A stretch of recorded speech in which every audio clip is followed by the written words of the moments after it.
lazima jambo hili lisimame na njia zote. Jiii auchiel omaki e kaunti ma Narok itudogi kod uso yedhe mabandia manego kute ka gitiyo bende gi license ma ok opuodhi e tayo handgi ma gitiyogo no. Jiii auchiel go eko omaki e kar ohala man Tulele e boma ma Narok kendo gegnegi e tesend obila ma Narok kirito chwalogi e doho. Kotelnegi kod Lawrence Kalawa ma en apisa mochung' ne geng'o kute kod bod mar pur gigolo siem ne johala kuom jonjore ma bende loko ohala mag mwandu mag pur ma ok opuodhi ni biro kawnegi ondamo mager mar chik.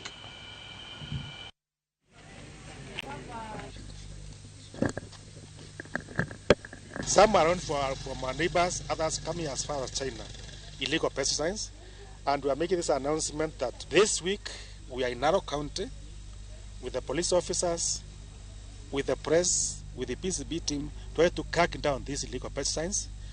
And as at yesterday, we arrested 6 persons within Narok County, and they are appearing in court today. Assorted pesticides were being impounded, seized, and total street value about 500,000 Kenya shillings.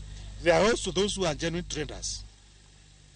They are facilitating this illegal business because we have found good pesticides or genuine pesticides together with the unauthorized pesticides.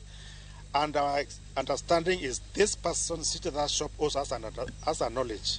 They are trying to cheat the farmers.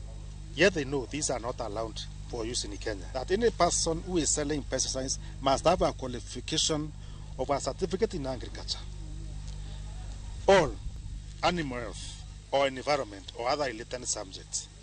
And the certificate of the person who is at the shop dispensing the pesticides, the certificate is displayed in the shop or in the premises, and a photograph of that person is displayed in the shop.